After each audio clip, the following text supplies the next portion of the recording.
Special Envoy Deborah Lyons, thank you so much for being here today. My pleasure. Thank you for having me.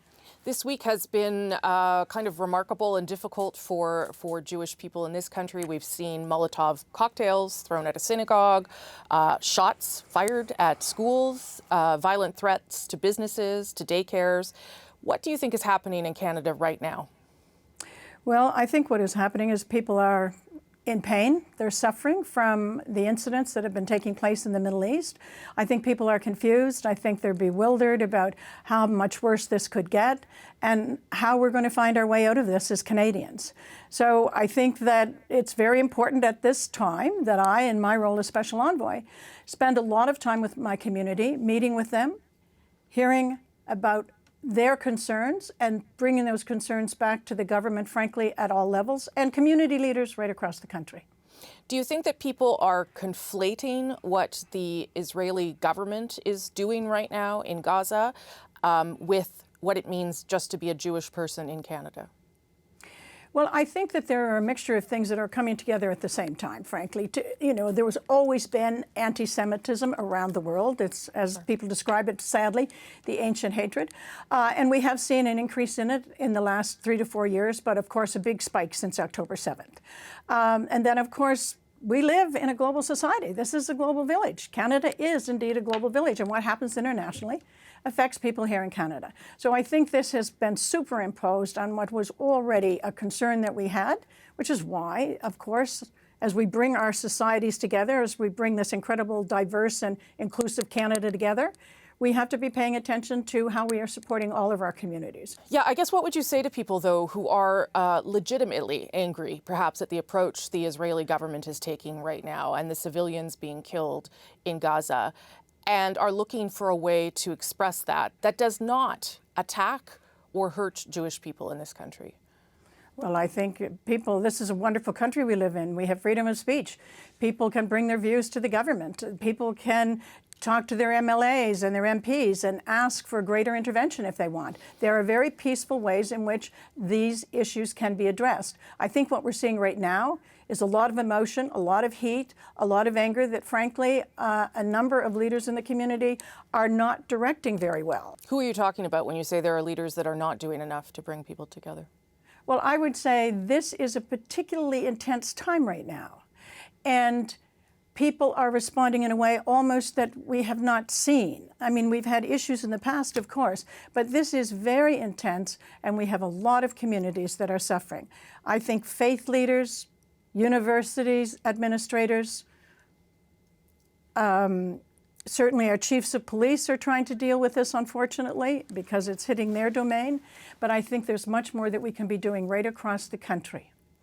You met with the Prime Minister on Wednesday. What did you tell him? What did he tell you about his concerns for what he's seen? We heard him speak forcefully this week about it in light of some of the events that have happened in Quebec. But what was the conversation like? Well, it was very, very constructive, as it always is with the Prime Minister, frankly. He certainly is very concerned about the situation, as you reflected just now. What we're working on is how we bring the efforts of the federal government together. Minister of Public Safety, of course, the Minister of Inclusivity and Diversity, Minister of Justice, our Minister of Global Affairs, a number of ministers who are working with us to try to look at ways in which we can put in place some resolutions, some remedies that would cause people, I think, to feel safer in their homes, safer in their places of worship, safer on the streets, and also to work with, as I mentioned, the layers of leadership across Canada. This is just not a one person or a one level of government issue. This is an issue right across the country where we need to be working to bring our communities back together and hear the pain, but also find ways respectfully of working with one another to try to bring the temperature down here in Canada and ensure that we've found a way forward. I get that, and certainly that would be the goal that people would have, that you would be able to have a reasonable conversation. But do you understand that some people just don't want to do that right now? Absolutely, I understand. In fact, I've only been in the job for 4 weeks, but each week gets a little bit different. I think we're moving, though, Rosemary, to that point where we can start to talk to one another in a much more healing manner. And I think that we need to begin that now. Certainly in the last 4 weeks, it's been very difficult, and it will continue to be difficult as the issues in the Middle East continue to have an impact on communities here.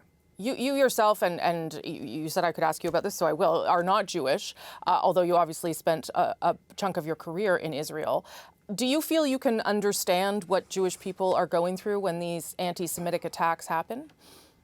Well, first of all, I would say that it's totally appropriate for someone who was brought up as a Christian to take on this role to support and advocate on behalf of the Jewish people. This is Canada.